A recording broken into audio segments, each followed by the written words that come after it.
எனது பேர் ராமசாமி. இப்போது நேரம் காலம் இதை இஸ்லாமியர்கள் பின்பற்றுறது கிடையாது. ஆனால் இது ரமலான் காலத்தில் அது மாலை நேரமாகவும் இருக்கலாம், காலை நேரமாகவும், இது 2 நேரத்துலையும் பின்பற்றப்படுது. இந்த நேரம் ஆமாம், சிறந்த நேரம். இதை இந்த நேரத்தில் நோன்பு திறக்கணும், இந்த நேரத்தில் நோன்பு முடிக்கணும்னு சொல்லி பின்பற்றப்படுது. ஒரு வருடத்தில் இந்த மாதத்தில் அது பின்பற்றப்படணும் அப்படின்னு சொல்லி வருது. இதில் ரமலான்னா என்ன, பெருநாள்னா என்ன, பக்ரீத்னா என்ன, ஏன் இந்த 2 நாள் வருடத்தில் கொண்டாடப்படுது? இஸ்லாத்தில் நல்ல நாள் கெட்ட நாள் இல்லை என்று சொல்கிறீர்கள். அது கேட்குற கேள்வி. அப்படிப்பட்ட இஸ்லாத்தில் இந்த ரம்லான் மாதம்னு அது நல்ல மாதம்னு சொல்கிறீங்க, ரம்ஜான் நோன்பு பெருநாள்னு சொல்லி நல்ல நாள்னு சொல்கிறீங்க, பக்ரீத் பண்டிகைன்ட்டு நல்ல நாள்னு உங்கள்கிட்ட தான் இருக்குது. அப்போ அது ஏன் நல்ல நாள் இல்லைங்கிறீங்களா? இப்போ நல்ல நாள்னு சொல்கிறீங்களா? அது என்ன, இதுக்குள்ள வித்தியாசம் என்னன்னு கேட்குறாரு. அதான் நல்ல நாள் கெட்ட நாள் என்பதை 2 அர்த்தத்தில் நம்ம பயன்படுத்துகிறோம் மக்கள். ஒன்று ஒரு நேரத்தில் நம்ம எதை செய்தாலும் அது துளங்கும், இன்னொரு நேரத்தில் எதை செஞ்சாலும் விளங்காது. அப்படிங்கிற ஒரு வகையில் நல்ல நாள் கெட்ட நாள் பிரிக்கிறது இஸ்லாத்தில் இல்லை. ஒரு காரியத்தை நீங்கள் செய்ய போகிறீங்க, கல்யாணம் பண்ண போகிறீங்க, அது வெள்ளிக்கிழமை செஞ்சால் நல்லா இருக்கும், செவ்வாய்க்கிழமை செஞ்சால் நல்லா இருக்காது, அது கிடையாது. 1ஆம் தேதி செஞ்சால் நல்லா இருக்கும், 31ஆம் தேதி செஞ்சால் நல்லா இருக்காது, அது இஸ்லாத்தில் கிடையாது. வளர்ப்பிறையில் செஞ்சால் நல்லா இருக்கும், தேய்ப்பிறையில் செஞ்சால் நல்லா இருக்கா, அது கிடையாது. ராகு காலத்தில் செஞ்சால் நல்லா இருக்கும், வேற ஒரு காலத்தில் செஞ்சால் நல்லா இருக்காது, அது கிடையாது. எந்த ஒரு காரியத்தையும் எப்போ வேண்டுமானால் நீங்கள் செய்யலாம். அந்த நேரம் உங்களுக்கு அது நல்லதாவோ கெட்டதாவோ ஆக்காது. இறைவன் உங்களுக்கு நல்லதுன்னு ஆக்கி இருந்தால் அது நல்லதாக முடிந்துவிடும், கெட்டது என்று ஆகியிருந்தால் கெட்டதாக முடித்துவிடும். இந்த நல்ல நாள் கெட்ட நாள் தான் இஸ்லாம் இல்லைங்குது. இஸ்லாம் என்ன சொல்லுதுன்னு கேட்டால், நேரத்தை வேஸ்ட் பண்ணிவிடாதீங்க, அப்போ உள்ளது அப்போவே செஞ்சு விடுங்க. கடை வைக்க போறானா இந்த மாதம் சரியில்லை, அடுத்த மாதம், ஒரு மாதம் வெட்டியாக சோம்பேறியாக தூங்கிட்டு இருப்பான். செஞ்சது செஞ்சுட்டு போக வேண்டியதானே. குறிப்பிட்ட மாதத்துலாம் கல்யாணம் பண்ணணுமானா மண்டபத்துக்காரன்லாம் தாறுமாறா, மண்டபத்துக்கார கோச்சிக்கிற கூடாது, மண்டபத்துக்கார ஆளுக்கு தாறுமாறா ரேட் அணிஞ்சிருவாங்க வச்சுருவாங்க. எல்லாருமே முட்டுனா காலமெல்லாம் கல்யாணம் பண்ணின்னா 2000 ரூபா 5000 ரூபாய்க்கு மண்டபம் கிடைக்கும். நீ குறிப்பிட்ட மாதத்தை தான் 50 பேர் கல்யாணம் பண்ணின்னு சொன்னால் 40,000 ரூபா வரத்தானே செய்யும். 10 மாதம் ஓட்டுறான்ல அவன், அந்த 10 மாதத்தையும் இதெல்லாம் சம்பாதிக்க வேண்டி இருக்கிறது. அப்போ இந்த பரவலாக இருந்தால் மக்களுக்கு நல்லதுங்கிற காரணத்தினால எந்த காரியத்தை செய்கிறதா இருந்தாலும் என்ன நேரம் என்னன்னா நீ பார்க்காத, எப்போ நினைக்கிறே செஞ்சிரு, நாள் அடிப்படையில் ஒதுக்கிறாத, இது கிடையாதுன்னு இஸ்லாம் சொல்லுகிறது.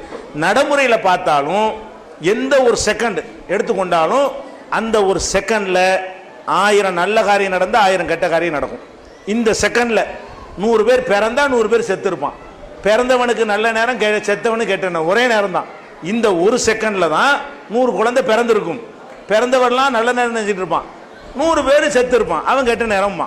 இந்த ஒரு செகண்டில் 100 நோயாளி மண்டையை போட்டிருப்பான். இந்த ஒரு செகண்டில் 100 பேர் ஆஸ்பத்திரியிலேருந்து குணமாகி டிஸ்சார்ஜ் ஆகி வீட்டுக்கு வந்திருப்பான்.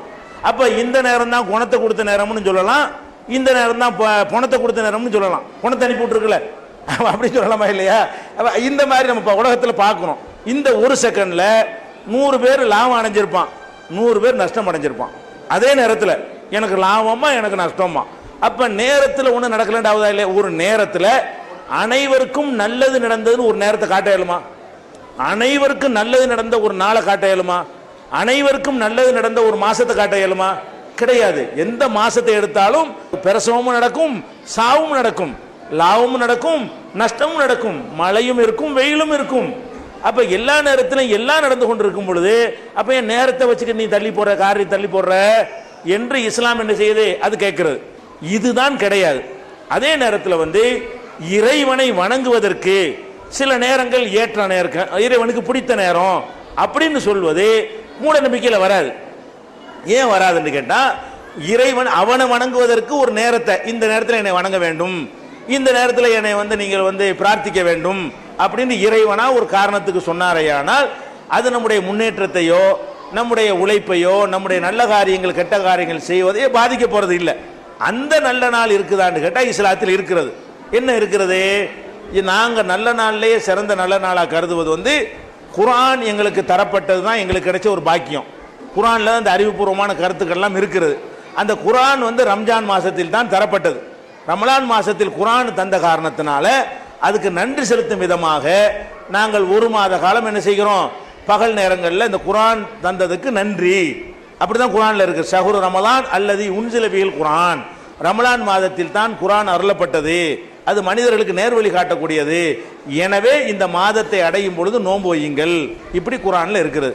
அப்ப இந்த குர்ஆன் நோன்பு வைப்பதற்கு காரணம் என்னன்னு கேட்டா, எங்களுக்கு சிறந்த ஒரு பாக்கியம் அந்த குர்ஆன் என்ற பாக்கியம் இந்த மாதத்தில் கிடைத்திருக்கிறது.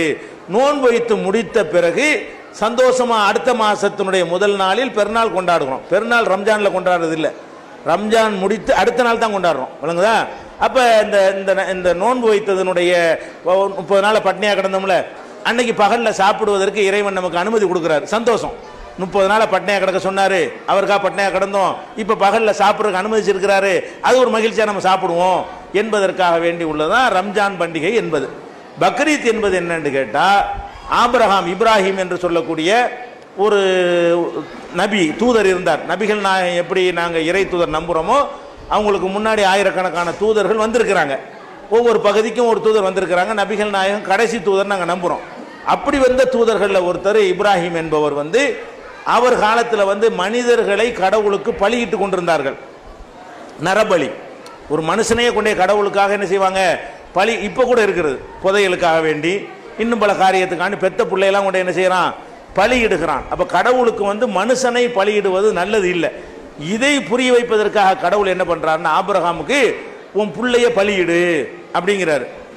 அவர் அழைத்துக்கிட்டு போய் பலியிடுற நெருங்கும் போது, பிள்ளைய பலியிடாதே, அதுக்கு பேர் ஆட்டை பலியிடு அப்படின்னு சொல்லி ஒரு ஆட்டை பலியிட சொல்லி என்ன செய்யறாரு, கடவுள் சொல்றாரு. அப்பதான் அந்த மக்களுக்கு புரியுது, நம்ம கிறுக்குத்தனம் பண்ணி ஆட்டை செஞ்சிருக்கலாமே, போய் மனுஷனை பலியிட்டு இருந்தமே. அந்த மக்கள் என்னஞ்சாங்க, பாடம் கத்துக்கிட்டாங்க. அப்ப நரபலியை ஒழிப்பதற்காக வேண்டி கடவுளுக்கு பலியிடுறாருன்னா ஒரு ஆட்டை பலியிட்டு போ அப்படிங்கிற இது வரலன்னு சொன்னா, நாங்களும் மனுஷனை பலியிடக்கூடியவர்களாக இந்த தொடர்ச்சியாக வந்திருப்போம். அதிலிருந்து கடவுள் நம்மளை காப்பாற்றி இருக்கிறாரு, அதுக்கு இந்த இது உதவுனுச்சு என்ற நன்றி கூறுவதற்காக நாமளும் அந்த நாளில் ஒரு ஆட்டை பலியிட்டு அந்த உணர்வு, பலியிடணுங்கிற உணர்வு எல்லாத்துக்கும் இருக்கிறது.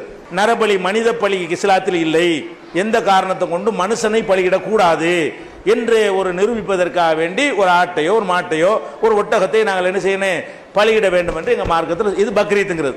ஹஜ்ஜி பெருநாள் என்றும் சொல்லுவாங்க, பக்ரீத் என்றும் சொல்வார்கள். இந்த நல்ல நாள் என்பதற்கும் நம்ம நல்ல காரியம் கெட்ட காரியம் செய்கிற அந்த நல்ல நாளுக்கு வேறுபாடு இருக்குது. அதுதான் இல்லைங்கிறோம் இஸ்லாத்தில். இது மாதிரி ஒரு நல்ல சந்தோஷமாக கொண்டாடக்கூடிய நாள்கள் இருக்கிறது. அன்புள்ள சகோதரர்களே, இந்த நிகழ்ச்சியில் 20 டோக்கன் கொடுக்கப்பட்டு அனைத்துக்கும் பதில் சொல்லப்பட்டிருக்கிறது. இந்த நிகழ்ச்சியில் உங்களுக்கு அசௌகரியங்கள், எங்களுடைய பேச்சு உங்களை புண்படுத்தக்கூடிய வகையில் அமைந்திருத்தல் இப்படி ஏதாவது இருக்குமே ஆனால் நீங்கள் இறைவனுக்காக அதை பொறுத்து கொள்ள வேண்டும் என்று கூறி இந்த வாய்ப்புக்கு நன்றி தெரிவித்தவனாக நிறைவு செய்கிறேன். அஸ்ஸலாமு அலைக்கும். உங்கள் அனைவர் மீதும் எல்லாம் வல்ல இறைவனுடைய சாந்தியும் சமாதானமும் நிலவட்டுமாக.